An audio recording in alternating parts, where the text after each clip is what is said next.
దేవుని పరిశుద్ధ నామానికి మహిమ కలుగును గాక. మన తండ్రి అయిన దేవుని నుండి మన ప్రభువైన యేసుక్రీస్తు నుండి కృపయు సమాధానములు మనందరికీ కలుగును గాక. ఆమెన్. దేవుని ప్రియ పరిశుద్ధ సంగమా, మన జీవితంలో మరొక విశ్రాంతి దినంలో ప్రవేశించి దేవాది దేవుణ్ణి ఆరాధించే గొప్ప భాగ్యము, పరిశుద్ధ దేవుణ్ణి మహింపరిచే గొప్ప భాగ్యము, దేవుణ్ణి పూజించే భాగ్యము, దేవుని నామాన్ని సన్నుతించే భాగ్యము, దేవుడి పరిశుద్ధ నామాన్ని గణపరిచే భాగ్యము దేవాది దేవుడు మన కలుగజేసిన విధానంను బట్టి మనమందరము దేవునికి వందనాలు, స్తుతి, స్తోత్రము చెల్లించవలసి ఉంటున్నాం.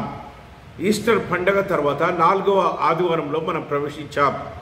ఈ సందర్భంగా దక్షిణ క్రైస్తవ సంఘం యొక్క పంచాంగాన్ని బట్టి మనం ఆరాధించవలసిన అంశము పునరుత్థానము, క్రీస్తునందు విశ్వాసముంచుట, believing in Christ the resurrection అన్న అంశాన్ని మనం ధ్యానం చేయవలసి ఉంటున్నాం.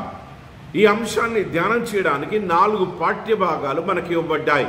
రాజుల 2వ గ్రంథం 4వ అధ్యాయము 27వ వచనం నుంచి 37 వచనాల వరకు, దావీదు మహారాజు రచించిన కీర్తనలు 90వ సంకీర్తన, అపోస్తుల కార్యములు 26వ అధ్యాయము 12వ వచనం నుంచి 23 వచనాల వరకు, చివరిగా పరిశుద్ధుడైన యోహాను రాసిన సువార్త 11వ అధ్యాయము 17వ వచనం నుంచి 28 వచనాల వరకు మనం చదువుకున్నాం.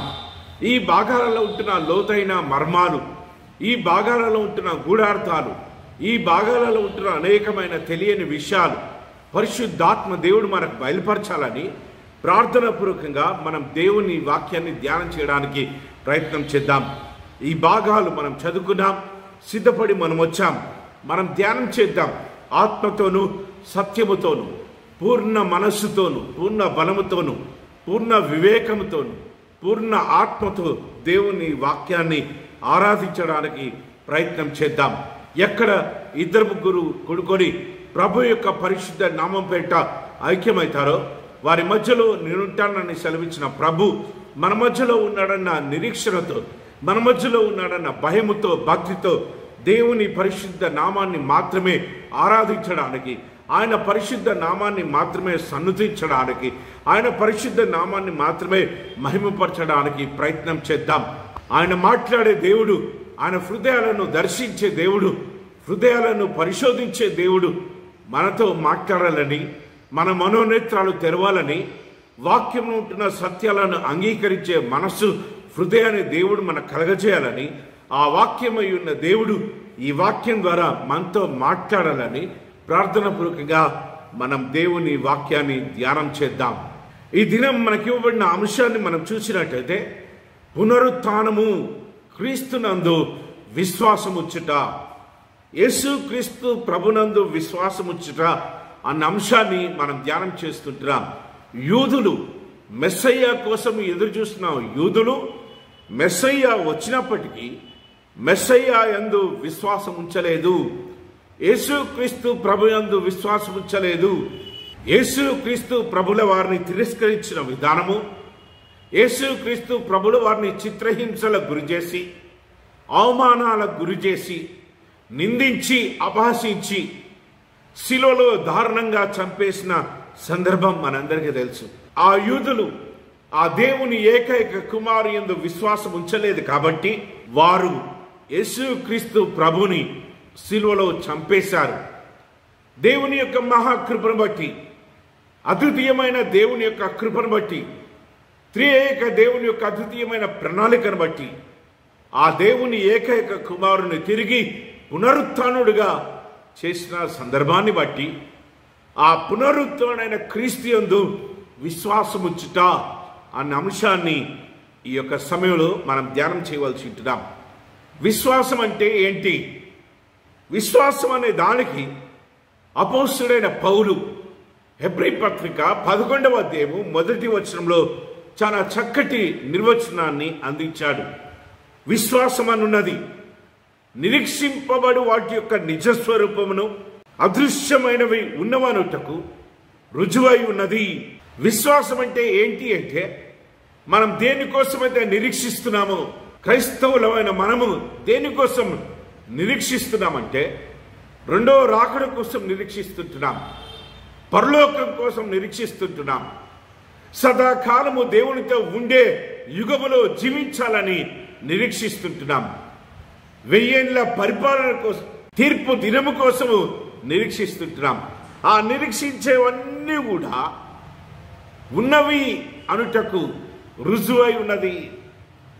ఆ నిరీక్షించేవన్నీ కూడా మనం ఊహించుకొని అవి ఉన్నవి, అవి నిజమైనవి, ఆ అదృశ్యమైనవి, ఆ కానరానివి ఉన్నవి అని దృఢంగా నమ్మడమే విశ్వాసము అని హెబ్రీ పత్రికలో అపోస్తులైన పౌలు రాస్తూ ఉంటారు. విశ్వాసం ద్వారా ఎంతమందిని దేవుణ్ణి ఆరాధించారో, ఎంతమంది దేవుణ్ణి వెంబడించారో, ఎంతమంది దేవుని మీద కనిపెట్టుకొని జీవించారో అపోస్తులైన పౌలు హెబ్రీ పత్రికలో అనేకమైన విషయాలు అక్కడ రాయడం జరిగింది.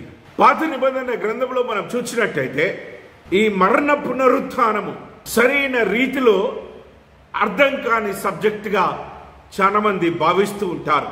ఈ విషయమే శిష్యులు కూడా ధృవీకరించారు.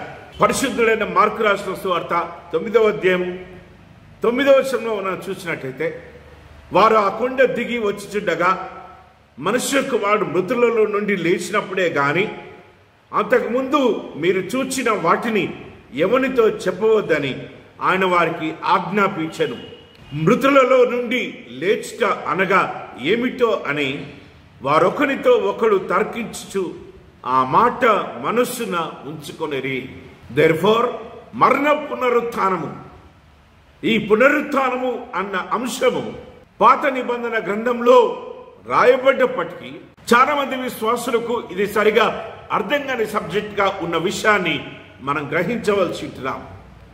ఈ పునరుత్థానము అనేది ఎప్పుడు చక్కగా అర్థమైందంటే, యేసుక్రీస్తు ప్రభుల వారు శిలువలో మరణించి పాతిపెట్టబడి 3వ దినమున తిరిగి లేచినప్పుడే సర్వ సృష్టి కూడా దేవుని ఏకైక కుమారుడి యొక్క పునరుత్థానం మీద విశ్వాసం ఉంచి పునరుత్థాన క్రైస్తవులుగా రూపాంతరపరచబడి క్రీస్తు యొక్క పునరుత్థానానికి సాక్షి బిడ్డలుగా జీవిస్తూ ఆ పునరుత్థాన సువార్త ప్రకటిస్తూ వస్తున్న విషయాలను మనం గ్రహించవలసి ఉంటున్నాం. సంఘం యొక్క ప్రాముఖ్యమైన బోధన ఏమై ఉండాలి అంటే, యేసుక్రీస్తు ప్రభుల వారి యొక్క పునరుత్థానం మీద, ఈ భూలోకంలో యేసుక్రీస్తు ప్రభు జీవించిన జీవిత విధానం మీద, ఆయన పరిచర్య మీద, ఆయన జరిగించిన ఆశ్చర్య కార్యాల మీద, ఆయన చేసిన అద్భుత కార్యాల మీద, ఆయన శిలువ మరణం మీద, ఆయన అభసించిన విధానాన్ని, అవమానపరచబడిన విధానాన్ని, నలగొట్టబడిన విధానాన్ని, పాతిపెట్టబడిన విధానాన్ని, చనిపోయిన విధానాన్ని, పాతిపెట్టబడిన విధానాన్ని, పునరుత్థానుడై జీవించుతున్న విషయాన్ని గమనించి వీటిని విశ్వసించే సంఘంగా ఉండాలి. యేసుక్రీస్తు ప్రభుల వారు పరిశుద్ధుడైన యోహాను రాసిన సువార్త 11వ అధ్యాయం 25వ వచనంలో ఏమని రాస్తున్నాడంటే, అందుకు యేసయ్య చెప్తూ ఉంటున్నాడు, నేనే పునరుత్థానమును జీవమును, నా యందు విశ్వాసముంచువాడు చనిపోయినను బ్రతుకును. యేసయ్య మీద విశ్వాసం ఉంచితే ఈ భూలోకాన్ని విడిచిపెట్టి సదాకాలము దేవునితో జీవించే లోకములోకి, సదాకాలము దేవునితో జీవించే యుగములోకి మనం నడిపించబడుతూ ఉంటాం అన్న విషయాన్ని మనం జ్ఞాపకం చేసుకోవాలి. ఎవరు కూడా విశ్వాసము లేకుండా దేవుని బిడ్డలుగా జీవించలేరు. దేవుని మీద విశ్వాసం లేకుండా దేవుణ్ణి సంతోషపరచలేరు.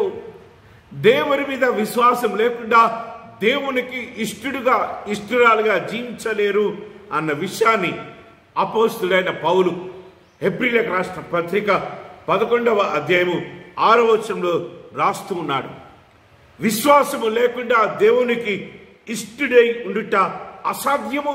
దేవుని యొద్దకు వచ్చేవాడు ఆయన ఉన్నాడనియు, తనను వెదుకువారికి ఫలము దయచేవాడనియు నమ్మవలెను. విశ్వాసము లేకుండా దేవునికి ఇష్టడుగా ఎవరు కూడా ఉండలేరు. దేవుని దగ్గరికి వచ్చేవాడు దేవుడు ఉన్నాడని, దేవునికి మొరపెట్టేవారు, దేవుణ్ణి వెతికే వారికి దేవుడు ఫలము దయచేస్తూ ఉంటాడని, ప్రార్థనలు ఆలకిస్తూ ఉంటాడని, నమ్మాలి అని అపోస్తులైన పౌలు హెబ్రీ సంఘానికి జ్ఞాపకం చేస్తూ ఉంటున్నాడు.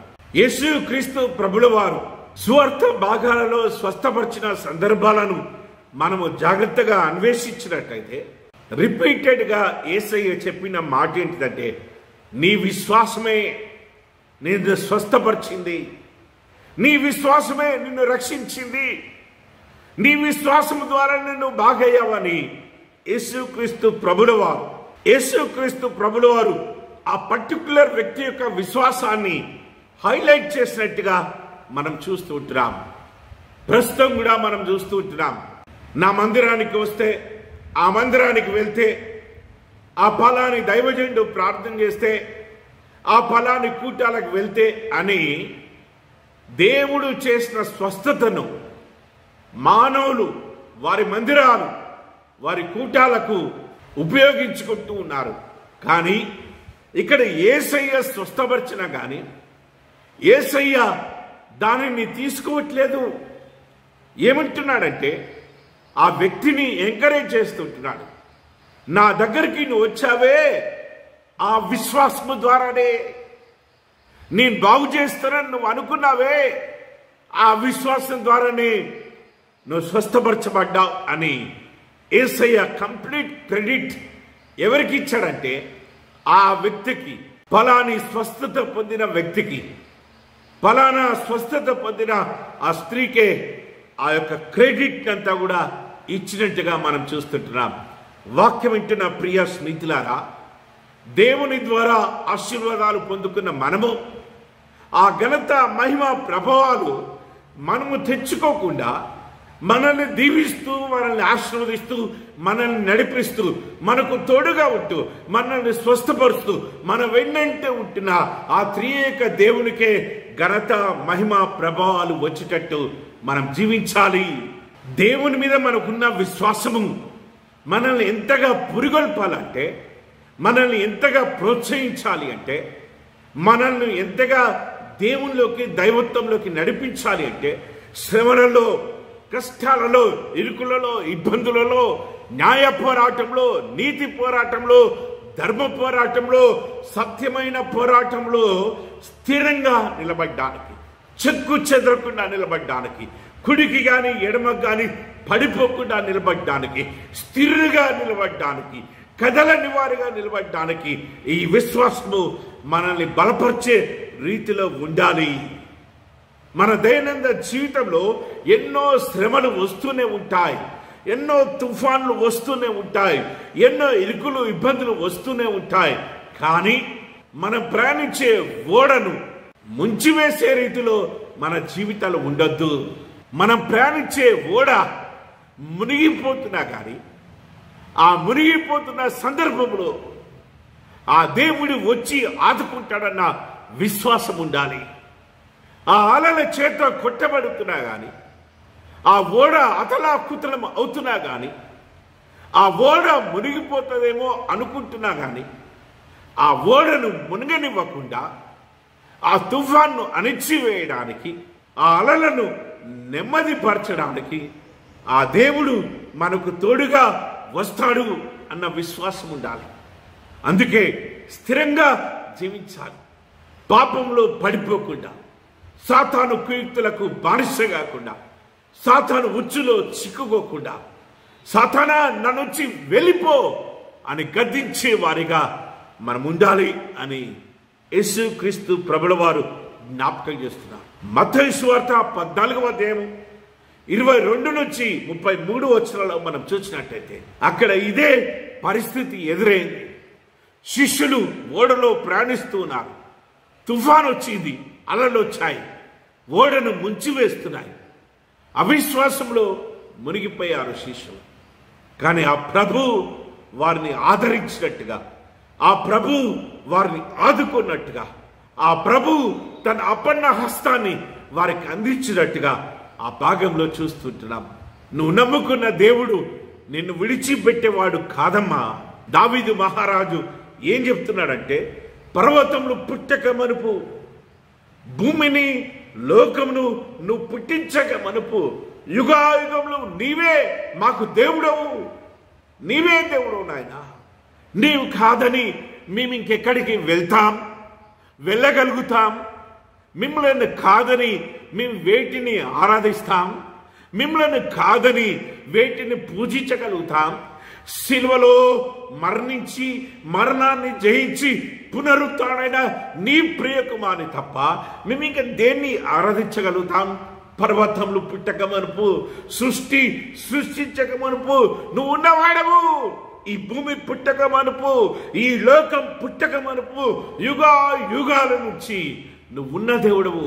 నిన్ను తప్ప ఇంకెవరిని ఆరాధిస్తాం అని దావీదు మహారాజు రాస్తున్న విషయాన్ని మనం చూస్తుంటున్నాం. అయితే ఈ విశ్వాసము ఏ రీతిగా మన జీవితంలో దొరుకుతుంది? అయితే ఈ విశ్వాసాన్ని మనం ఏ రీతిగా సంపాదించుకోగలుగుతాం? ఈ విశ్వాసాన్ని ఏ రీతిగా పొందుకోగలుగుతాం? అపోస్తలుడైన పౌలు రోమీలకు రాసిన పత్రిక 10వ అధ్యాయంలో విశ్వాసం గురించి చాలా చక్కగా రాస్తూ ఉంటాడు.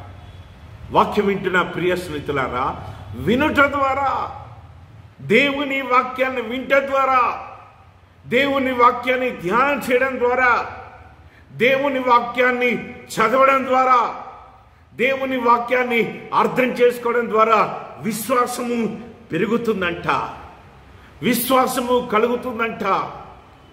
దేవుని వాక్యములో ఎదుగుతున్నప్పుడు విశ్వాసంలో మనం జీవిస్తూ ఉంటాం. దేవుని వాక్యాన్ని ఎంతగా నమ్ముతూ ఉంటే, దేవుని వాక్యాన్ని ఎంతగా చదువుతూ ఉంటే, దేవుని వాక్యాన్ని ఎంతగా వింటూ ఉంటే ఆ యేసయ్య సువార్త మన జీవితాలలో విశ్వాసానికి పునాది వేస్తూ ఉంటుంది. విశ్వాసాన్ని దినదినము బలపరుస్తూ ఉంటుంది. మన జీవితంలో దినదినము విశ్వాసము పెరుగుతూ ఉంటుంది. అలనాడు పాత నిబంధన గ్రంథంలో జరిగిన గొప్ప కార్యాలు, యేసయ్య కాలంలో జరిగిన గొప్ప కార్యాలు, పునరుత్థాన క్రీస్తు కాలంలో జరిగిన గొప్ప కార్యాలు, ఆది సంఘంలో జరిగిన గొప్ప కార్యాలు, శిష్యుల ద్వారా అపోస్తుల ద్వారా జరిగిన గొప్ప కార్యాలు మన దైనందిన జీవితంలో కూడా జరుగుతూ ఉంటాయి అన్న విశ్వాసము మనకు ఉండాలి. నిన్న నేడు ఏకరీతిగా ఉన్నాను అని సెలవిచ్చిన దేవుడు, నేనే అల్ఫయు ఒమేగా అని సెలవిచ్చిన దేవుడు, ఆది యందు ఏ రీతిగా దేవుడు తన గొప్ప కార్యాలు జరిగించాడు, అనాది కాలంలో దేవుడు తన బిడ్డలతో ఏ రీతిగా జీవించాడో, నడిచాడో, మాట్లాడాడో, ప్రోత్సహించాడో, వెన్నుతట్టాడో, దీవించాడో, ప్రస్తుత కాలంలో కూడా ఆ దేవుడు దీవించే దేవుడు, ఆదరించే దేవుడు, ఓదార్చే దేవుడు, మాట్లాడే దేవుడు, ధైర్యపరిచే దేవుడు, ప్రోత్సహించే దేవుడు అన్న విశ్వాసంలో మనం జీవించాలి. ఈ క్లుప్త వివరాలతో మనం చదువుకున్న 4 పాఠ్య భాగాలను ధ్యానం చేయడానికి ప్రయత్నం చేద్దాం. రాజుల 2వ గ్రంథం 4వ అధ్యాయము 27వ వచనం నుంచి 37వ వచనం మనం చదువుకున్నాం. ఈ భాగంలో మనం ఏం చూస్తున్నామంటే, ఓ ధనవంతురాలైన షునేమీరాలు గురించి చూస్తుంటున్నాం. వివాహమైన తర్వాత ఈమె భర్త పిల్లల కోసం ఎదురు చూస్తూ ఉన్నారు. ఇంకా పిల్లలు లేరు, పిల్లలు పుట్టలేదు. ఆ కాలంలో ప్రవక్తలు ఉండేవారు, దేవుని పరిచర్య చేసేవారు. ఓ గ్రామం నుంచి ఓ గ్రామానికి, ఓ గ్రామం నుంచి ఓ గ్రామానికి వెళ్తూ పరిచర్య చేసేవారు. ఈ ధనవంతులైన దంపతులకు, ఈ షునేమీరాలకు ఓ ఆలోచన వచ్చిందంట. మన ఇంటి మీద, ఆ మేడ గది మీద ఓ గెస్ట్ రూమ్ కట్టినట్టయితే ప్రవక్త ఈ మార్గం గుండా వచ్చినప్పుడల్లా మన ఇంట్లో విశ్రమిస్తూ ఉంటాడు, మన ఇంట్లో సెదదీర్చుతూ ఉంటాడు. దైవ సేవకుని ఆ రీతిగా మనం మన్నన చేద్దామని ఈ దంపతులు భావించి వారి ఇంట్లో మేడ గది మీద ఓ గెస్ట్ రూమ్ కట్టారు. ఆ గెస్ట్ రూమ్లో ఆ ప్రాంతం గుండా పరిచర్యకు వచ్చినప్పుడల్లా ఎలీషా ప్రవక్త విశ్రాంతి పొందుతూ ఉండేవాడు.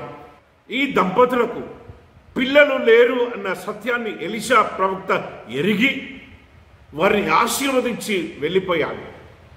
వచ్చే సంవత్సరము ఇదే సమయానికి, ఇదే కాలంలో మీరు ఒక పండంటి కుమారుణ్ణి కంటారు, దేవుని గర్భఫలాన్ని పొందుకుంటూ ఉంటారు అని దీవించి వెళ్ళిపోయిన తర్వాత ఎలీషా ప్రవక్త ఆశీర్వదించినట్టుగానే ఈ షునేమీరాలికి దేవుడు ఒక చక్కటి బహుమానాన్ని ఇచ్చినట్టుగా మనం చూస్తుంటున్నాం. ఓ చక్కటి బహుమానం చేత దేవుడు ఈ బిడ్డను ఆశీర్వదించినట్టుగా మనం చూస్తుంటున్నాం. దేవుడు దీవించాడు కాబట్టి, ఆశీర్వదించాడు కాబట్టి ఈ దంపతులు సంతోషంగా కాలం గడుపుతున్న సమయంలో ఆ కుమారుడు దేవుడిచ్చిన బహుమానము అనారోగ్యముతో బాధపడుతూ ఆ బిడ్డ చనిపోయినట్టుగా మనం చూస్తూ ఉంటున్నాం. ఆ చనిపోయిన తర్వాత జరిగిన భాగాన్ని ఈ భాగంలో మనం చూస్తూ ఉంటున్నాం. ఈ బాధను తట్టుకోలేక ఆ షూనేమీయురాలు ఏం చేసిందంటే, ఆ పై ఊరులో ఉంటున్న కొండ మీద ఈ దైవజనుడు ఎలీషా ప్రవక్త ఉన్నాడన్న సత్యాన్ని ఎరిగి ఆ దైవజనుడి దగ్గరికి వెళ్ళి అతన్ని కాళ్ళు పట్టుకున్నట్టుగా మనం చూస్తూ ఉంటున్నాం. ఆమె కాళ్ళు పట్టుకొని దైవజనుడిని బ్రతిలాడబోతుంటే ఎలీషా ప్రవక్త దగ్గర ఉంటున్న గేహాజీ ఆమెను తోలివేయుటకు ప్రయత్నం చేశాడంట. ఈ విషయాన్ని దైవజనుడు ఎలీషా చూసి ఆమెను ఏమీ అనవద్దు, ఆమె బహుగా బాధపడుచున్నది, ఆమెను ఏమీ అనకు సుమి, ఆమె చాలా దుఃఖముతో నిండి ఉన్నది, చాలా వేదనతో నిండి ఉన్నది, ఈ విషయాన్ని యెహోవా దేవుడు నాకు తెలియజేశాడు, ఆమె జోలికి పోవద్దు అని గేహాజీకి ఆజ్ఞ ఇచ్చాడంట.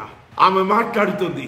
అప్పుడు ఆమె, కుమారుడు కావాలని నేను నా ఏలినవాడనైనను నిన్ను అడిగినా, నిన్ను అడగలేదు కదయ్యా, మాకు పిల్లలు లేరు, మాకు గర్భఫలం లేదు, మాకు కుమారుడు కావాలి అని నిన్ను వేడుకోలేదు కదా, నువ్వే దైవాత్మ చేత ప్రేరేపించబడి మమ్మల్ని ఆశీర్వదించావు కదా, మమ్మల్ని దీవించావు కదా, నీవే మమ్మల్ని ఆ రీతిగా ఆశీర్వదించావు కదా, గర్భఫలము కలగాలని దీవించావు కదా, గర్భఫలము కలుగుతుందని ఆశీర్వదించావు కదా, ఆ రీతిగానే దైవ కార్యము జరిగింది కదా, దేవుడిచ్చిన బహుమానం కదా, తిరిగి దేవుడు తీసుకుంటాడా అని వివిధ రకాలైన ప్రశ్నలు ఎలీషా ప్రవక్తతో వేస్తున్నప్పుడు ఈ రీతిగా ఆ షూనేమీయురాలు మొరపెట్టుకుంటూ ఉంటే ఎలీషా ప్రవక్త గేహాజీకి కొన్ని విషయాలు తెలియజేసి తన దండాన్ని గేహాజీకి ఇచ్చి ఆ ఇంటికి పంపిస్తూ ఉంటున్నాడు. నువ్వు వెళ్ళమ్మా అని సెలవిస్తుంటున్నాడు. కానీ ఆ షూనేమీయురాలు ఆ మాట విని, యెహోవా జీవము తోడు, నీ జీవము తోడు, నేను నిన్ను విడువనని చెప్పగా అతడు లేచి ఆమెతో కూడా పోయాడు. అయ్యా, నువ్వే రావాలి, నువ్వు వస్తేనే అద్భుత కార్యం జరుగుతుంది, నువ్వు వస్తేనే నా కుమారుడు బాగుపడతాడు, నువ్వు వస్తేనే నా కుమారుడు స్వస్థపరచబడతాడు, నువ్వు వస్తేనే నా కుమారుడు తిరిగి జీవంలోకి వస్తాడు, నువ్వు వస్తేనే నా కుమారుడు పునరుత్థానుడైతాడు అని ఆ తల్లి తనను వేడుకున్నప్పుడు ఎలీషా ప్రవక్త తడువు చేయకుండా ఆమె మాట విని ఆ చిన్న కుమారుని స్వస్థపరచడానికి, ఆ చిన్న కుమారుని తిరిగి జీవంలోకి నడిపించడానికి, ఆ చిన్న కుమారుని పునరుత్థానం చేయడానికి ఎలీషా ప్రవక్త ఆ షూనేమీయురాలుతో వారింటికి వెళ్ళినట్టుగా మనం చూస్తుంటున్నాం. వాక్యం వింటున్న ప్రియ స్నేహితులారా, ఇక్కడ ఏ విషయము ప్రభావితం చేసిందంటే, ఇక్కడ ఏ విషయము ఆ చిన్న కుమారుడు స్వస్థపరచబడటానికి, ఆ చిన్న కుమారుడు తిరిగి జీవంలోకి రావడానికి, మరణించిన ఆ చిన్న కుమారుడు పునరుత్థానం కావడానికి ఏ విషయము ప్రాముఖ్యంగా ప్రభావితం చేసిందంటే, ఆ షూనేమీయురాలుకి దేవుని మీద, దైవజనుడి మీద ఉన్న విశ్వాసాన్ని బట్టి. అందుకే ఆ దేవుని జీవం తోడు, నీ జీవం తోడు, నిన్ను విడిచిపెట్టా, నువ్వు రావాలి, నువ్వు ప్రార్థించాలి, నా కుమారుని ముట్టాలి, నా కుమారుడు బాగైతాడు, నువ్వు వస్తే బాగైతాడయ్యా, నువ్వు వస్తే నా కుమారుడు జీవంలోకి వస్తాడు, నువ్వు వస్తే స్వస్థపరచబడతాడు. ఆ షూనేమీయురాలు ఆ పక్క గ్రామంలో ఉంటున్న దైవజనుడి దగ్గరికి, ఆ ఎత్తైన కొండ మీద విశ్రమిస్తున్న దైవజనుడి దగ్గరికి వెళ్ళి మొరపెట్టుకున్నప్పుడు ఆ దైవజనుడు ఆ మొరను ఆలకించి ఆ ఇంటికి వచ్చినప్పుడు ఆ ఇంట్లో ఆశ్చర్యకరమైన సంఘటన, అద్భుతకరమైన సంఘటన, స్వస్థత కార్యము, పునరుత్థాన కార్యము జరిగినట్టుగా మనం చూస్తున్నాం. వాక్యం వింటున్న ప్రియ స్నేహితులారా, విశ్వాసము ద్వారానే సమస్తము సాధ్యము. విశ్వాసం ద్వారానే ఈ కొండపోయి ఆ సముద్రంలో పడమంటే పడుతుంది. యేసయ్య చెప్పిన మాట మనం వింటే ఏ కార్యమైనా మన జీవితాలలో జరుగుతూ ఉంటాయి. ఏ అసాధ్యమైనది అనేది ఉండదు. దేవుని బిడ్డలు దేవుని మాట వినాలి. యేసయ్య రక్తంలో కడగబడిన వారు వాక్యానుసారంగా జీవించాలి, వాక్యానుసారంగా నడవాలి, వాక్యానుసారంగా బ్రతకాలి. ధర్మశాస్త్రం మీద విశ్వాసం ఉంచాలి. ధర్మశాస్త్రానికి లోబడి విధేయత కలిగి దేవునికి విధేయత కలిగి జీవించినప్పుడు గొప్ప కార్యాలు జరుగుతూ ఉంటాయి, ఆశ్చర్య కార్యాలు జరుగుతూ ఉంటాయి, అద్భుత కార్యాలు జరుగుతూ ఉంటాయి.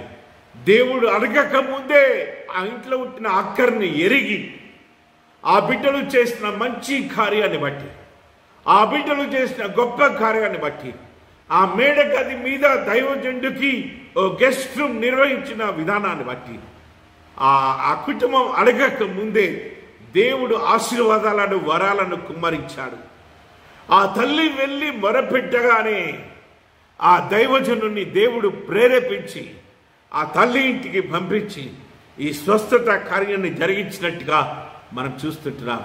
దేవుని ప్రియ స్నేహితులారా, క్రైస్తవ జీవితం విశ్వాసంతో ముడిపడి ఉంది. విశ్వాసం లేకుండా నువ్వు దేవుని దీవెనలు ఆశీర్వాదాలు పొందుకోలేవు. దేవుని బిడ్డ, ఒకవేళ నీకు దీవెనలు వస్తూ ఉండవచ్చు, అవి విశ్వాసం ద్వారా వచ్చాయా, దేవుళ్ళు ఎదుగుతున్నప్పుడు వచ్చాయా, వాక్యానుసారంగా జీవిస్తున్నప్పుడు వచ్చాయా? అలా అయితే అవి శాశ్వతంగా నీతోనే ఉంటాయి, సదాకాలము నీతోనే ఉంటాయి, అవి వెళ్ళిపోవు. ఒకవేళ ఆశీర్వాదాలు వెళ్ళిపోతుంటే నీ యొక్క క్రైస్తవ జీవితాన్ని ప్రశ్నించుకోవాలి. వాక్యానుసారంగా జీవిస్తున్నావో లేదో, దేవునికి విధేయత కలిగి జీవిస్తున్నావో లేదో నిన్ను నీవే ప్రశ్నించుకోవాలని త్రియేక దేవుడు ఈ యొక్క సమయంలో మనతో మాట్లాడుతున్నాడు. అపోస్తుల కార్యములు 26వ అధ్యాయము 12వ వచనం నుంచి 23 వచనాల వరకు మనం చదువుకున్నాం. ఈ భాగంలో మనం ఏం చేస్తున్నామంటే, అపోస్తులైన పౌలును పట్టుకొని బంధించి రోమీల యొక్క రాజు ముందు, అగ్రిప్పా రాజు ముందు నిలబెట్టారు. అపోస్తులైన పౌలును శిక్షించమని ఆ శాస్త్రులు, పరిసయ్యులు, ప్రధాన యాజకులు, అధికారులు, పరిశుద్ధ మందిరం యొక్క అధికారులు, రోమ అధికారులు ఆ రాజును వేడుకుంటున్నప్పుడు ఆ రాజు అపోస్తులైన పౌలుకి ఓ అవకాశం ఇచ్చాడు. నీ గురించి నువ్వు చెప్పుకునేది ఏమైనా ఉంటే చెప్పుకో అని. అపోస్తులైన పౌలు అగ్రిప్పా రాజు ముందు చెప్పిన విషయాలను ఈ భాగంలో మనం చూస్తూ ఉంటున్నాం. ఈ భాగం ఇంకా చక్కగా అర్థం కావాలి అంటే 21వ అధ్యాయం నుంచి మనం చదువుకోవాలి. 21వ అధ్యాయంలో అపోస్తులైన పౌలు యెరూషలేం ప్రాంతానికి వెళ్ళాడు సువార్త ప్రకటించడానికి. తన స్నేహితులు, తన తోటి వారు అపోస్తులైన పౌలును డిస్కరేజ్ చేశారు. అయ్యా, యెరూషలేం వెళ్ళకండి, అక్కడ యూదులు ఉన్నారు, అధికారులు ఉన్నారు, సమాజ మందిరపు పెద్దలు ఉన్నారు, శాస్త్రులు ఉన్నారు, పరిసయ్యులు ఉన్నారు, ప్రధాన యాజకులు ఉన్నారు, వారు పట్టుకొని నిన్ను బంధిస్తారయ్యా. వారి మాట వినకుండా యెరూషలేంలో ఉంటున్న యూదులకు సువార్త ప్రకటించడానికి అపోస్తలుడైన పౌలు అక్కడికి వెళ్ళాడు. అప్పటికే యూదులు అపోస్తలుడైన పౌలు మీద మంటతో ఉన్నారు. ఎందుకంటే ఇతడు మారిపోయి, ఇతడు రూపాంతరపరచబడి, ఇతడు రక్షణలోకి వచ్చి పునరుత్థాన క్రీస్తు యొక్క బలమును, శక్తిని, సువార్తను ప్రకటిస్తున్నాడని కోపముతో ఊగిపోతూ ఉన్నారు. ఆ కోపముతో ఊగిపోతున్న యూదుల మధ్యలోకి అపోస్తలుడైన పౌలు రాగానే అపోస్తలుడైన పౌలును పట్టుకొని బంధించారు. అపోస్తలుడైన పౌలును శిక్షించాలని ఆశపడ్డారు. అపోస్తలుడైన పౌలు డిఫెండ్ చేసుకుంటూ ఉన్నాడు, వారికి తెలియజేస్తూ ఉంటున్నాడు. 22వ అధ్యాయంలో మనం చూసినట్లయితే ఏ రీతిగా రక్షించబడ్డాడో, ఏ రీతిగా ప్రభు యొక్క శిష్యుడిగా రూపాంతరపరచబడ్డాడో తెలియజేస్తూ, ఏ రీతిగా అపోస్తలుడైన పౌలు యేసుక్రీస్తు ప్రభు యొక్క శిష్యుడిగా రూపాంతరపరచబడ్డాడో, రక్షణలోకి వచ్చాడో, మారిపోయాడో, పునరుత్థాన సాక్షిగా జీవిస్తున్నాడో ఆ శాస్త్రులకు, పరిచయులకు, ప్రధాన యాజకులకు, సమాజ మందిరపు పెద్దలకు, అధికారులకు తెలియజేస్తున్నప్పుడు ఈ అపోస్తుడైన పౌలుకు రోమా పౌరసత్వం కూడా ఉందని తెలుసుకుని రోమీలను యూదులు శిక్షించకూడదు కాబట్టి ఈ అపోస్తుడైన పౌలును రోమా ప్రభుత్వానికి అప్పగించారు. అపోస్తుడైన పౌలును రోమా మహా ఆలోచన సభకు అప్పగించి 23వ అధ్యాయంలో మనం చూసినట్టయితే అపోస్తుడైన పౌలును చంపేయడానికి అనేక విధాలుగా ప్లాట్స్ వేస్తున్న విషయాన్ని మనం చూస్తున్నాం. కక్ష పెడుతున్న విషయాలను మనం చూస్తున్నాం. అపోస్తుడైన పౌలును రోమా గవర్నర్ అయిన ఫెలిక్స్ దగ్గరికి పంపించినట్టుగా మనం చూస్తున్నాం. 24వ అధ్యాయంలో మనం చూసినట్టయితే అపోస్తుడైన పౌలును సిసేరియా ముందు ఉంచినట్టుగా మనం చూస్తున్నాం. కైసర్ ముందు ఉంచినట్టుగా మనం చూస్తున్నాం. ఫెలిక్స్ ముందు ఉంచినట్టుగా చూస్తున్నాం. ఫెలిక్స్ దగ్గర డిఫెన్స్ చేస్తున్నట్టుగా మనం చూస్తుంటున్నాం. ఆ ఫెలిక్స్ అనే రోమన్ గవర్నర్ ముందు, సిసేరియా ముందు అపోస్తుడైన పౌలు తన యొక్క స్టాండ్ని డిఫెన్స్ చేసుకుంటున్న విషయాలను మనం అక్కడ చూస్తున్నాం. ఆ తర్వాత అపోస్తుడైన పౌలును రోమా ప్రభుత్వం యొక్క కస్టడీకి పంపించినట్టుగా మనం చూస్తున్నాం. అపోస్తుడైన పౌలు 25వ అధ్యాయంలో రోమా ప్రభుత్వం యొక్క ఎంపరర్కి విజ్ఞాపన చేసుకుంటున్నాడు. నేను నిర్దోషిని, నన్ను విడిచిపెట్టండి అని ఒక విజ్ఞాపన చేసుకున్నాడు. ఆ విజ్ఞాపనను బట్టి అగ్రిప్ప అనే రాజు ముందుకు అపోస్తుడైన పౌలును తీసుకురావడం జరిగింది. ఈ 26వ అధ్యాయము మొదటి 13 వచనాలు మనం చూసినట్లయితే, 26వ అధ్యాయం అంతట్లో మనం చూసినట్లయితే అపోస్తుడైన పౌలు అగ్రిప్ప రాజు ముందు తన యొక్క స్టాండ్ని డిఫెండ్ చేసుకుంటూ, తన గురించి తాను సాక్ష్యమిస్తూ, తన గురించి తాను సాక్ష్యమిచ్చుకుంటూ ఏ రీతిగా త్రియేక దేవుడు, ఏ రీతిగా పునరుత్థాన క్రీస్తు తనను పరిశుద్ధ పరిచర్లోకి పిలుచుకున్నాడో, ఏ రీతిగా పరిశుద్ధ పరిచర్లో పరిశుద్ధాత్మ శక్తి చేత బలంగా, విరివిగా, వాడిగా వాడుకుంటున్నాడు, ఏ రీతిగా తాను పునరుత్థాన సాక్షిగా మారిపోయాడో అగ్రిప్ప రాజుకు తెలియజేస్తున్న విషయాలను మనం ఇక్కడ చూస్తూ ఉంటున్నాం. మనం చూద్దాం. అందు నిమిత్తము నేను ప్రధాన యాజకుల చేత అధికారమును ఆజ్ఞయు పొంది దమస్కు పోవుచుండగా అగ్రిప్ప రాజుకు తెలియజేస్తుంటున్నాడు. రక్షణలోకి రాకముందు తాను ఏం చేశాడో తెలియజేస్తుంటున్నాడు. అధికారుల చేత, ప్రధాన యాజకుల చేత ఆజ్ఞను పొంది దమస్కు మార్గం గుండా వెళ్తూ దమస్కు నుంచి యెరూషలేము మార్గంలో యేసయ్య నమ్ముకున్న వారందరినీ కత్తితో చంపేస్తూ, శిక్షిస్తూ, జైల్లో బంధిస్తూ వస్తూ ఉన్న నన్ను అగ్రిప్ప రాజా మధ్యాహ్నం ముందు నా చుట్టూను, నాతో కూడా వచ్చిన వారి చుట్టూను ఆకాశము నుండి సూర్య తేజస్సు కంటే మిక్కిలి ప్రకాశమైన ఒక వెలుగు త్రోవలో ప్రకాశించిన చూచితిని. మేమందరము నేల పడిపోయాము. ఆ ప్రకాశాన్ని చూడలేక, ఆ వెలుగును చూడలేక చచ్చిన వారి వలె పడిపోయాము. ఆ పడిపోయిన మాతో ఆ వెలుగులో నుంచి ఒక స్వరం వినిపించింది. సౌలా, సౌలా, నన్నెందుకు హింసించుచున్నావు, నన్నెందుకు శ్రమ పెట్టుచున్నావు అనే స్వరాన్ని విన్నప్పుడు అప్పుడు నేను, ప్రభువా నీవెవడువు అని అడగగా, ప్రభు నీవు హింసించున్న యేసును, ఆ యేసయ్య నాతో మాట్లాడాడు, ఆ యేసయ్య నన్ను దర్శించాడు, ఆ యేసయ్య నన్ను అడిగాడు, నన్ను ఎందుకు ఇంతగా హింసించుచున్నావు, నన్ను నమ్ముకున్న వారిని ఎందుకు చంపేస్తున్నావు, శ్రమ పెట్టుచున్నావు, జైల్లో వేస్తున్నావు అని ఆ పునరుత్థాన క్రీస్తు నాతో మాట్లాడాడు, నాకు ప్రత్యక్షమయ్యాడు, నన్ను దర్శించాడు. ఆ తర్వాత ఆ పునరుత్థాన క్రీస్తు నాతో ఏం చెప్పాడంటే, నీవు నన్ను చూచిన సంగతిని గూర్చియు, నేను నీకు కనపడబో సంగతిని గూర్చియు, నిన్ను పరిచారకునిగాను సాక్షిగాను నియమించుటకై కనబడి ఉన్నాను. నీవు లేచి నీ పాదములు మోపి నిలుపుము. నేను నిన్ను వాడుకోబోతున్నాను, నువ్వు చూచిన సంగతిని అనేక మందికి చెప్పడానికి, సాక్ష్యం ఇవ్వడానికి, నా గురించి ప్రకటించడానికి, నా గురించి సందేశం అనేక మందికి తెలియజేయడానికి నిన్ను పరిచారకునిగాను, నాకు సాక్షిగా నిన్ను వాడుకోబోతున్నాను అని ఆ పునరుత్థాన క్రీస్తు నాకు తెలియజేసి, నేను ఈ ప్రజల వల్లైనను అన్యజనుల వల్లైనను హాని కలగకుండా నిన్ను కాపాడేదను, నిన్ను కాపాడుతాను.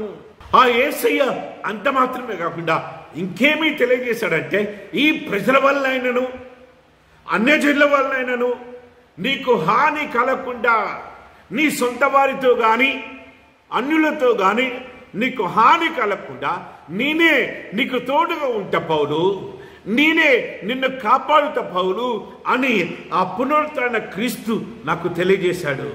ఇంకా ఏం తెలియజేశాడంటే, అగ్రిప్ప రాజా, వారందరూ చీకటిలో నుండి వెలుగులోనికి, సాతాను అధికారం నుండి దేవుని వైపునకు తిరిగి నా యందలి అంటే పునరుత్థాన క్రీస్తు అందలి విశ్వాసము చేత పాపక్షమాపణ పొంది పరిశుద్ధపరచబడిన వారిలో స్వాస్థ్యంను పొందినట్లు వారి కన్నులు తెరుచుటకై నేను నిన్ను వారి యొద్దకు పంపించబోచున్నాను. నన్ను ఒక సాధనంగా ఆ త్రియేక దేవుడు వాడుకోవాలని, ఆ పునరుత్థాన క్రీస్తుకు సాక్షిబిడ్డగా ఆ త్రియేక దేవుడు వాడుకోవాలని అనేక మందిని ఈ వెలుగులోకి, ఈ సత్యంలోకి, ఆ సాతాను భయంకరమైన ఉచ్చులో నుంచి విడిపించబడి, ఆ పాప బంధకాలలో నుంచి విడిపించబడి పాపక్షమాపణ పొంది దేవుని స్వాస్థ్యాన్ని పొందినట్లు వారి కన్నులు తెరవబడుటకై వారి యొద్దకు నన్ను పంపిస్తాను, నన్ను వాడుకుంటాడు అని ఆ యొక్క పునరుత్థాన క్రీస్తు తెలియజేశాడు. కాబట్టి అగ్రిప్ప రాజా, ఆకాశం నుండి కలిగిన ఆ దర్శనమునకు నేను అవిధేయుడను కాక, ఆ దేవుడిచ్చిన ఆ దర్శనానికి నేను విధేయత కలిగి అప్పటి నుంచి, ఆ రోజు నుంచి, ఆ గడియ నుంచి ఆ పునరుత్థాన క్రీస్తుకు సాక్షిబిడ్డగా జీవిస్తూ ఆ పునరుత్థాన క్రీస్తు సందేశాన్ని అనేక మందికి ప్రకటిస్తూ వస్తూ ఉన్నాను. మొదట దమస్కులో వారికి, యెరూషలేములో ఉన్న యూదా దేశమంతటికి, ఆ తర్వాత అన్ని జిల్లాకును వారి మారుమనసు పొంది దేవుని తట్టు తిరిగి మారుమనసుకు తగిన క్రియలు చేయవాలని ప్రకటిస్తూ వచ్చాను. అగ్రిప్ప రాజా, అప్పటి నుంచి మొదట దమస్కులో ఉన్న వారందరినీ, ఆ తర్వాత యెరూషలేములో ఉన్న వారందరినీ, ఆ తర్వాత యూదా దేశమంతటా ఉన్న వారందరినీ, ఆ తర్వాత అన్యులోకి వెళ్ళి మారుమనసు పొందాలని, దేవుని తట్టు తిరగాలని, మారుమనసుకు తగిన క్రియలు చేయవలని ప్రకటిస్తూ వస్తూ ఉన్నాను. ఆ దేవుడు నన్ను దర్శించాడు కాబట్టి ఆ ప్రభు పాద పరిచర్య చేయాలని తీర్మానం చేసుకొని ఈ రీతిగా స్వార్థ ప్రకటిస్తున్నాను. ఈ హేతువు చేత యూదులు దేవాలయంలో నన్ను పట్టుకొని చంపుటకు ప్రయత్నం చేశారు. ఇందుకోసమే రాజా, ఇందుకోసమే ఈ స్వార్థ ప్రకటిస్తుంటే, ఆ సమాజ మందిరంలో పునరుత్థాన క్రీస్తు యొక్క సందేశాన్ని ప్రకటిస్తుంటే వారందరూ నన్ను పట్టుకొని బంధించి నన్ను చంపాలని ప్రయత్నం చేస్తూ ఉన్నారు. బలమైన విశ్వాసంతో అగ్రిప్ప రాజుకు ఏం తెలియజేస్తున్నాడంటే, అయినప్పటికీ ఈ యూదులు నన్ను పట్టుకొని బంధించి శ్రమ పెడుతున్నా గాని, రోమా పౌరసత్వం ఉంది కాబట్టి నన్ను రోమీలకు అప్పగించిన గాని, రోమా ప్రభుత్వానికి అప్పగించిన గాని, రోమీల చెరసాలలో ఉంచినా గాని, ఈ రోజు వరకు కూడా దేవుడు నన్ను సజీవ స్థితిలో ఉంచాడు. ఆ దేవుడే నాకు తోడుగా ఉన్నాడు, నేటి వరకు తోడుగా ఉన్నాడు. అందుకే రాజా, నీ ముందు నన్ను సజీవుడిగా దేవుడు నిలబెట్టాడు. నేను ఇవి తప్ప ఇంకేమి ప్రకటించట్లే. క్రీస్తు శ్రమపడి మృతుల పునరుత్థానం పొందువారిలో ఈ క్రీస్తు శ్రమపరచబడి, ఈ క్రీస్తు అవమానపరచబడి, ఈ క్రీస్తు హింసించబడి, ఈ క్రీస్తు సెలవులో చనిపోయి పాతిపెట్టాడు, మృతులలో పునరుత్థానుడై ప్రథమ ఫలంగా ఈయనే మొదటివాడిగా పునరుత్థానుడయ్యాడు అన్న విషయాన్ని ప్రజలందరికీ, అన్యజనులకును ఈయన ద్వారానే వెలుగు ప్రచురించబడబోతుంది, ఈయన ద్వారానే వెలుగు కుమ్మరించబడుతుందని ప్రవక్తలు మోషే మొదలుకొని ప్రవక్తలు చెప్పినవి కాక మరి ఏమి కూడా నేను చెప్పట్లే. ధర్మశాస్త్రంలో ఉన్న విషయాలనే, ఈ మెస్సయా గురించి చెప్పిన విషయాలనే, ఈ దేవుని ఏకైక కుమారుడు గురించి చెప్పిన విషయాలనే చెప్తూ అల్పులకును గనులకును సాక్ష్యమిస్తూ వచ్చాను. దేవుని వాక్యం వింటున్న ప్రియ స్నేహితులారా, అగ్రిప్ప రాజు ముందు తప్పైంది రాజా, ఇక నేను విరమించుకుంటా, ఇక నేను యేసయ్య సువార్త చెప్పను, ఇక నేను ధర్మశాస్త్ర జోలికి పోను అని చెప్పకుండా మరణించినా పర్లేదు, బ్రతుకుతే క్రీస్తు కోసమే, చావైతే మేనే క్రీస్తుతోనే అని ప్రకటించిన అపోస్తలుడైన పౌలు అగ్రిప్ప రాజు ముందు, రోమా ప్రభుత్వం యొక్క మొదటి వ్యక్తి ముందు ఆయన ఇస్తున్న సాక్ష్యాన్ని మనం చూస్తున్నాం. వాక్యం వింటున్న ప్రియ స్నేహితులారా, విశ్వాసము గొప్పది. విశ్వాసము లేకుండా దేవునికి ఇష్టడుగా ఉండలేమమ్మా, దేవునికి ఇష్టడుగా ఉండలేము. ఈ అపోస్తలుడైన పౌలు పేరు జీవ గ్రంథంలో ఎందుకు రాయబడిందంటే విశ్వాసము ద్వారా దేవునికి ఇష్టడుగా ఉన్నాడు కాబట్టే. స్టెఫెను మరణం గురించి దేవుని వాక్యంలో ఎందుకు రాయబడిందంటే విశ్వాసము ద్వారా స్టెఫెను దేవునికి ఇష్టడుగా ఉన్నాడు కాబట్టే. ఈ సమయంలో మనల్ని మనం ప్రశ్నించుకోవాలి, దేవునికి ఇష్టడుగా ఉన్నామా, ఇష్టడాలుగా ఉన్నామో లేదు? మన పేర్లు జీవ గ్రంథంలో రాయబడ్డాయో లేవో పరీక్షించుకోవలసిన అవసరత ఆసన్నమైంది. ఆ తీర్పు దినం రాబోతుంది. ఆ రెండో రాకడ సమీపంలో మనం జీవిస్తూ ఉన్నాం. ఆ ఎగరబడే గుంపులో మన జీవితాలు ఉండకపోతే దుర్లభమమ్మ, దౌర్భాగ్యం. సాతాను కీర్తులను, పాపపు జీవితాన్ని విడిచిపెట్టి, గాఢాంధకారాన్ని విడిచిపెట్టి వెలుగులోకి నడిచేవారుగా, వెలుగును ఆస్వాదించేవారుగా, సదాకాలము యేసుతో జీవించేవారుగా మనం ఉండాలని దేవుడు ఆశపడుతున్నాడు. యోహాను సువార్త, పరిశుద్ధుడైన యోహాను రాసిన సువార్త 11వ అధ్యాయము 17వ వచనం నుంచి 28 వచనాలు మనం చూస్తుంటున్నాం. ఈ భాగంలో మనం చూసినట్టయితే యేసుక్రీస్తు ప్రభుల వారు చనిపోయి 4 దినాలైన తర్వాత, చనిపోయి పాతిపెట్టబడి 4 దినములైన తర్వాత తన ప్రియ స్నేహితుడు లాజరుని లేపిన సందర్భాన్ని మనం ఇక్కడ చూస్తుంటున్నాం. యేసుక్రీస్తు ప్రభుల వారు లాజరు మృతి పొందాడన్న విషయాన్ని ఎరిగి మార్తాను, మరియమ్మను అంటే లాజరు యొక్క సిస్టర్స్ ని దర్శించడానికి యేసయ్య బెతనియాకి ప్రయాణమైనట్టుగా మనం చూస్తుంటున్నాం. ఈ కుటుంబాన్ని దర్శించడానికి యేసయ్య వస్తూ ఉన్నాడన్న సత్యాన్ని ఎరిగి మార్తా పరిగెత్తుకొని యేసు ప్రభుని ఎదుర్కోవడానికి వెళ్ళినట్టుగా మనం చూస్తున్నాం. మరియమ్మ మాత్రము ఇంటిలోనే కూర్చొని ఉందంట. మార్తా యేసయ్య దగ్గరికి వెళ్ళి యేసు ప్రభుతో మాట్లాడుతుంది. అయ్యా, నీవిక్కడ ఉండిన ఎడల నా సహోదరుడు లాజరు చనిపోయి ఉండేవాడు కాదు అని మార్తమ్మ ఏడుస్తూ ఉందట. మార్తమ్మ ఏడుస్తూ ఉంటే యేసయ్య మార్తతో చెప్తుంటున్నాడు, ఇప్పుడైనా నీవు దేవుని ఏమి అడిగినా కానీ దేవుడు నీకు అది అనుగ్రహిస్తాడని యేసయ్య మార్తతో చెప్తుంటున్నాడంట. యేసు ఆ మాటలు చెప్పి యేసయ్య మార్తతో చెప్తుంటున్నాడు, నీ సహోదరుడు మరలా లేస్తాడు అని మార్తమ్మతో చెప్తున్నప్పుడు మార్తమ్మ లాజరు నిజంగా లేస్తాడన్న విషయాన్ని గ్రహించకుండా మార్తా యేసయ్యతో ఏమంటుందంటే, అంత్యదినమున పునరుత్థానమందు లేస్తాడని నాకు తెలుసు ప్రభువా. యేసయ్య ఇప్పుడే లేస్తాడని తెలియజేస్తుంటే మార్తమ్మ అంత్యదినము, రెండవ రాకడ సమయంలో, దేవుని ఏకైక కుమారుడు తిరిగి వచ్చే సమయంలో నా సహోదరుడు లేస్తాడు అని నాకు తెలుసు అని జవాబిస్తుంది. అప్పుడు యేసయ్య ఆమెతో ఏం చెప్తున్నాడంటే, పునరుత్థానమును జీవమును నేనే. నా యందు విశ్వాసం ఉంచేవాడు, నా యందు ఎవరైతే విశ్వాసం ఉంచుతారో వాడు చనిపోయినను బ్రతుకును, చనిపోయినా కానీ బ్రతుకుతాడంట. బ్రతికినా ఎంతో విశ్వాసం ఉంచే ప్రతివాడు ఎన్నటికీ చనిపోడు. హల్లెలూయా. బ్రతికి నా ఎందు విశ్వాసం ఉంచేవాడు ఎన్నటికీ చనిపోడు. ఈ మాట నమ్ముచున్నావా అని మార్తాను అడిగినప్పుడు ఆమె, అవును ప్రభువా, నీవు లోకమునకు రావాల్సిన దేవుని కుమారుడవని, యేసుక్రీస్తు అని నమ్ముచున్నానని ఆయనతో అనెను.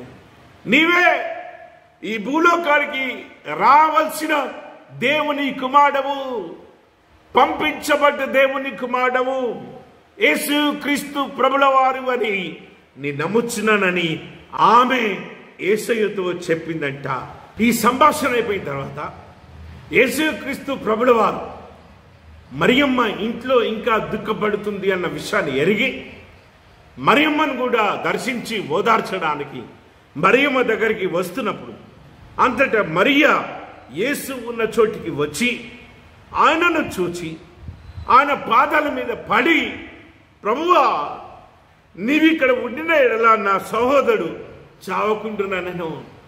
మార్తమ్మ అదే విషయాన్ని తెలియజేస్తుంది, మరియమ్మ అదే విషయాన్ని తెలియజేస్తుంది. వాక్యం వింటున్న ప్రియ స్నేహితులారా, ఈ సందర్భంలో యేసయ్య, మార్త, మరియమ్మ వారితో ఉన్న వారందరూ ఏడ్స్తున్న విషయాన్ని చూసి యేసయ్య కూడా ఆత్మలో మూలిగాడంట.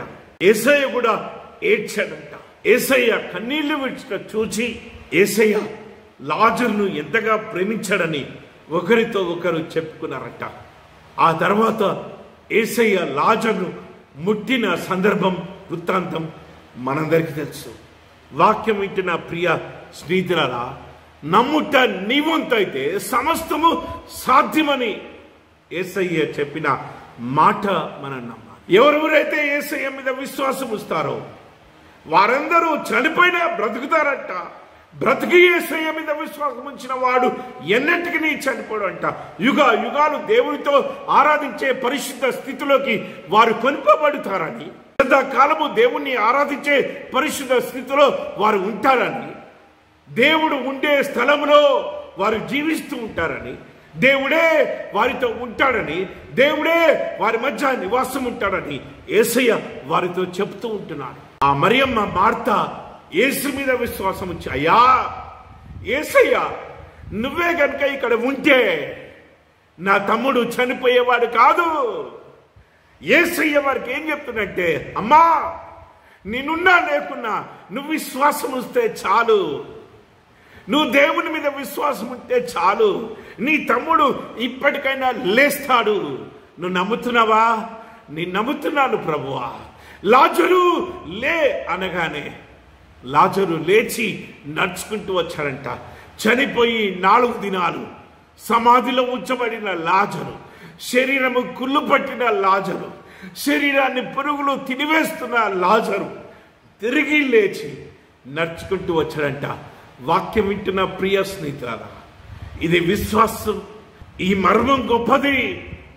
ఈ మర్మం ఎవరికి అర్థమవుతుందంటే వాక్యం మీద, లేఖనాల మీద, పునరుద్ధరణ క్రీస్తు మీద విశ్వాసం ఉంచిన వారికే ఈ మర్మం అర్థమవుతుంది. ఈ మర్మమును అర్థం చేసుకొని ఆనందిస్తూ ఉంటారు, ఉజ్జయిస్తూ ఉంటారు. వారి విశ్వాసాన్ని పదిలంగా, పటిష్టంగా, బలంగా చేసుకొని ప్రభు వైపే చూస్తూ పాపాన్ని విసర్జించి, సాతాను క్రియలను విసర్జించి వెలుగు బాటలోనే నడవడానికి ప్రయత్నం చేస్తూ ఉంటారు. ఇరుకు బాటలోనే నడవడానికి ప్రయత్నం చేస్తూ ఉంటారు. యేసు మార్గంలోనే నడవడానికి ప్రయత్నం చేస్తూ ఉంటారు.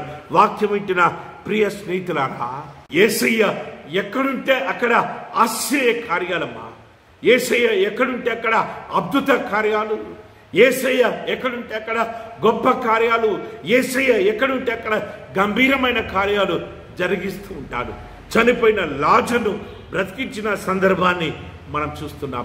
విశ్వాసం ద్వారానే it was possible only through faith. విశ్వాసం ద్వారానే ఈ ఆశ్చర్య కార్యము జరిగినట్టుగా ప్రభు తెలియజేస్తున్న విషయాన్ని మనం చూస్తున్నాం. నువ్వు నమ్ముతున్నావా? నేను నమ్ముతున్నాను ప్రభువా, నేను నమ్ముతున్నాను. నీకు అసాధ్యమైంది ఏది లేదని నేను నమ్ముతున్నాను. నువ్వు స్వస్థపరుస్తావని నమ్ముతున్నాను. నువ్వు ముడతావని నమ్ముతున్నాను, నువ్వు బాగు చేస్తావని నమ్ముతున్నాను, నువ్వు ఆశ్చర్య కార్యాన్ని, స్వస్థత కార్యాన్ని చేస్తావని నమ్ముచున్నాను. ఈ విశ్వాసము నీకుంటే, ఆ పునరుత్థాన క్రీస్తు మీద ఈ విశ్వాసం ఉంటే మన జీవితాలలో అద్భుతాలు, ఆశ్చర్య కార్యాలు, ఊహించని కార్యాలు, గొప్ప కార్యాలు, మహిమ కార్యాలు, గంభీరమైన కార్యాలు దేవుడు జరిగిస్తూనే ఉంటాడు. దేవుని ప్రియ స్నేహితుడా, చివరిగా దావీదు మహారాజు రచించిన కీర్తనలు 90వ సంకీర్తన మనం చదువుకున్నాం. ఈ సంకీర్తన మోషే రాసినట్టుగా మనం చూస్తుంటున్నాం. ఇశ్రాయేలీలు పాలు తేనెలు ప్రవహించే దేశంలో యాత్రలో బయలుదేరి ప్రయాణిస్తున్న సందర్భంలో ఇశ్రాయేలీలకు మోషే ద్వారా ధర్మశాస్త్రము అందించబడిన తర్వాత, మోషే ద్వారా ఆజ్ఞలు అందించబడిన తర్వాత, మోషే ద్వారా 10 ఆజ్ఞలు ఇవ్వబడిన తర్వాత పాలు తేనెలు ప్రవహించే దేశానికి ఇంకా 38 సంవత్సరాలు ప్రయాణించారంట. ఈ 38 సంవత్సరాల యాత్రలో ఎంతో మంది మరణిస్తూ వచ్చారంట, ప్రభునందు నిద్రిస్తూ వచ్చారంట. ఆ రీతిగా ఆ యాత్రలో ప్రభునందు నిద్రించిన వారందరినీ మోషే అంతిమ యాత్ర ఆరాధన చేస్తున్నాడంట. భూస్థాపన ఆరాధన నిర్వహిస్తున్నాడంట. భూస్థాపన ఆరాధన నిర్వహించేటప్పుడు మోషే పాడిన కీర్తన, మోషే రచించిన కీర్తన, ప్రభువా తరతరముల నుండి నీవే మాకు నివాస స్థలము, పర్వతములు పుట్టక మనుపు, భూమియు లోకమును నీవు పుట్టించక మనుపు, యుగాయుగములు నీవే దేవుడవు.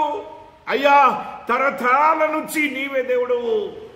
నాకు నువ్వే దేవుడవు, నా తండ్రికి నీవే దేవుడవు, నా తాతకు నీవే దేవుడవు, నా ముత్తాతకు నీవే దేవుడవు, మా పితరులకు నీవే దేవుడవు, మాకు పుట్టబో వారందరికీ నీవే దేవుడవు, మా కుమారులకు కుమారుల కుమారులకు వారి కుమారులకు నీవే దేవుడవు. అయ్యా, నిన్ను కాదని ఏ దేవుణ్ణి ఆరాధిస్తాం?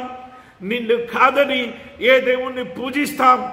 దుఃఖములో నుంచి, కడుపులో నుంచి ఉబ్బికి ఉబ్బికి పైకి వచ్చిన ఆత్మీయమైన మాటను మోషే రాస్తుంటున్నాడు. ప్రభువా, తరతరాల నుండి నీవే మాకు నివాస స్థలము, ఈ పర్వతాలు పుట్టక మనుపు, మా చుట్టూ ఉన్న ఈ పర్వతాలు పుట్టక మనుపు, ఈ భూమిని లోకమును పుట్టించక మనుపు, యుగాయుగంలో ఉన్నవాడవు నీవే. నీవే తండ్రి. ఈ ప్రకృతిని, సృష్టిని, ఈ జీవరాశులను, మా అందరినీ సృష్టించక ముందు ఉన్నవాడవు నీవే. నీవు మనుషులకు మంటికి మార్చుచున్నావు, నర్లారా తిరిగి రండని నీవు సెలవిచ్చుచున్నావు. మట్టిలో నుంచి మనిషిగా చేసిన నీవు మట్టిని నీరూపంగా చేసి, ఆ రూపంలో, ఆ నాసిక రంధ్రంలో ఊపిరి ఊది మనిషిగా చేసిన నీవు ఆ మనిషిని తిరిగి మట్టికి మార్చుచున్నావు. తిరిగి రండని నీవు సెలవిచ్చుచున్నావు. అయ్యా, నీ కార్యాలు అద్భుతము. నీ కార్యాలను ఎవరు కాదనగలుగుతారు? నీ సమయములను ఎవరు కాదనగలుగుతారు? మేము అవునని కానీ కాదని కానీ చెప్పజాలమా? నీ దృష్టికి 1000 సంవత్సరములు గతించిన నిన్నటి వలె ఉన్నవి, రాత్రి అందరి ఒక జాము వలె ఉన్నవి. ఒక దినము 1000 దినాలతో సమానమయ్యా, ఒక జాముతో సమానము. 1000 సంవత్సరాలు గతించిన నిన్నటి వలె ఉన్నవి. వరద చేతనైనట్టు నీవు వారిని పారగొట్టివేయగా వారు నిద్రింతరు, ప్రొద్దున వారు పచ్చిగడ్డి వలె చిగురితురు. ఎంత ఆశ్చర్యం! రాత్రి అలసిపోయి నిద్రిస్తూ ఉంటాం. మన ప్రాణాలు ఎక్కడికి పోతాయో మనకే తెలియదు. ఉదయం లేస్తే తప్ప నిన్నటి విషయాలు మన జ్ఞాపకం రావు. లేవకపోతే అంతే సంగతులు. ఈ విషయాన్ని మోషే రాస్తుంటున్నాడు. ప్రొద్దున అది మొలచి చిగురించును, సాయంకాలమున అది కోయబడి వాడబారును. నీ కోపం వలన మేము క్షీణించున్నాము, నీ ఉగ్రతను బట్టి దిగులు పడుచున్నాము. అయ్యా, ఈ అరణ్య యాత్రలో ఈ దుఃఖాన్ని తట్టుకోలేకపోతున్నాము, ఈ ప్రయాసాన్ని, ఈ కష్టాన్ని, ఈ శత్రుముఖ నుంచి యుద్ధాలను, ఈ శ్రమలను మేము తట్టుకోలేకపోతున్నాము. నీ ఉగ్రతను బట్టి ఇంకెంత కాలం మమ్మల్ని శిక్షిస్తావు? ఇంకెంత కాలము మేము ఈ యాత్ర చేయాలి?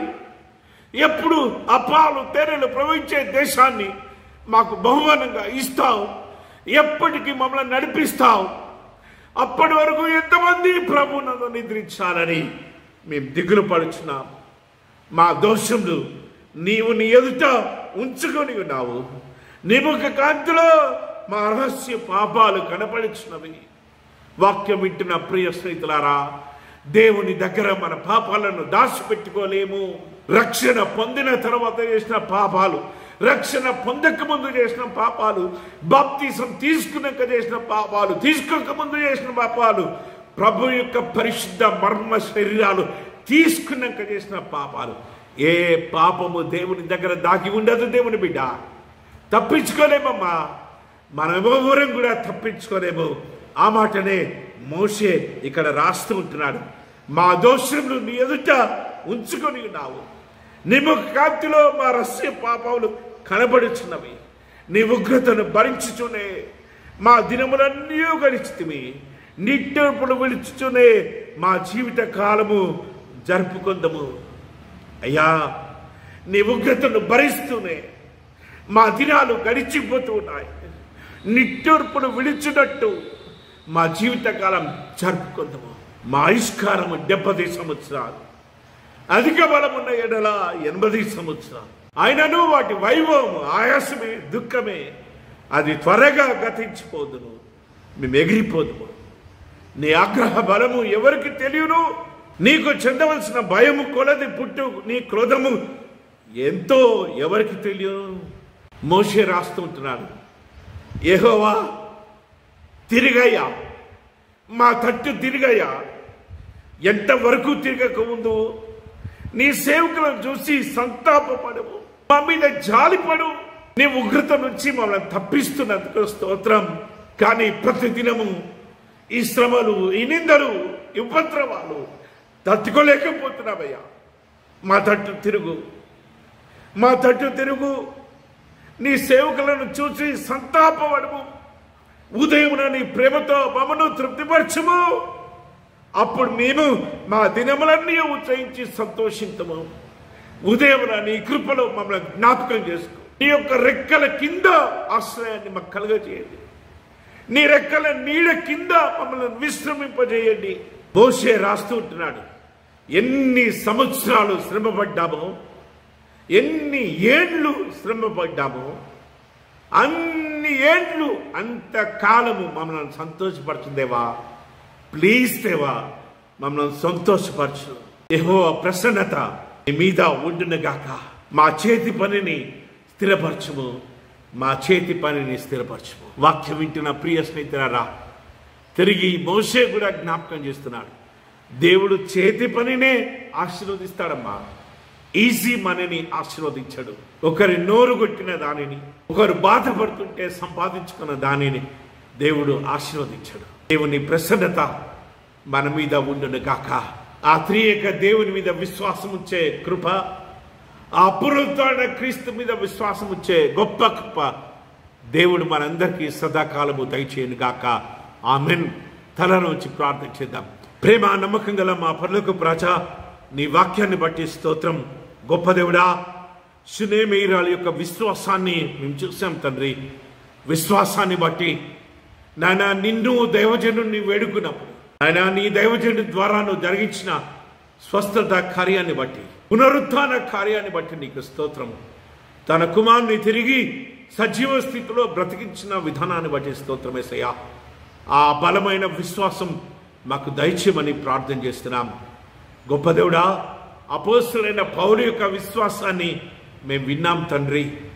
గొప్ప దేవుడా, అలాంటి బలమైన విశ్వాసము, మరణాన్ని సైతము లెక్క చేయని విశ్వాసము, బ్రతికితే క్రీస్తు కోసమే, జీవిస్తే క్రీస్తు కోసమే, మరణిస్తే క్రీస్తుతోనే అనే విశ్వాసము మాకు దయచేయమని ప్రార్థన చేస్తున్నాం. గొప్ప దేవుడా, మార్తా మరియమ్మతో యేసయ్య మాట్లాడుతున్నప్పుడు, ఇప్పుడైనా నీ తమ్ముడు లేస్తాడు అని తెలియజేసినప్పుడు, నువ్వు నమ్ముతున్నావా మార్తా, నువ్వు నమ్ముతున్నావా మరియా అని అడిగినప్పుడు, వారు మేము నమ్ముచున్నాము అని తెలియజేసిన బలమైన విశ్వాసం మాకు దయచేయండి తండ్రి. గొప్ప దేవుడా, తరతరాల నుండి నువ్వే మాకు తండ్రివి నాయన. నిన్ను కాదని మేము ఎక్కడికి వెళ్తాము? నిన్ను కాదని ఎవరి మీద ఆధారపడతాం? నిన్ను కాదని ఎవరిని పూజించగలుగుతాం? గొప్ప దేవుడా, మమ్మల్ని సరిచేయండి, మా మనసులను దిద్దండి, మాకు బుద్ధి చెప్పండి, మా మార్గాలను స్థిరం చేయండి యేసయ్యా. నీ కోపాగ్నికి గురి చేయకుండా నీ కృపలో మమ్మల్ని ఆశీర్వదించండి. నీ నుంచి తొట్టిల్లకుండా, నీ మార్గం నుంచి వైదొలగకుండా, నీ వాక్యానుసారంగా జీవిస్తూ నీకు విధేయత కలిగి జీవించే గొప్ప కృప మాకు దయచేయమని, నీ ప్రసన్నత, నీ సన్నిధానము మా నుంచి తీసివేయకుండా సదాకాలము మాకు తోడుగా ఉంచుమని ఘనత, మహిమ, ప్రభావం మీకే చెల్లిస్తూ యేసు పరిశుద్ధ నామమున ప్రార్థన చేస్తున్నాము తండ్రి, ఆమెన్. మన తండ్రి అయిన దేవుని ప్రేమ, మన ప్రభువైన యేసు క్రీస్తు యొక్క కృప, పరిశుద్ధాత్మ దేవుని యొక్క నడిపింపు, కాపుదల, సంరక్షణ, పోషణ మనందరికీ ఇప్పుడు ఎల్లప్పుడు సదాకాలము తోడై ఉండును గాక. ఆమెన్.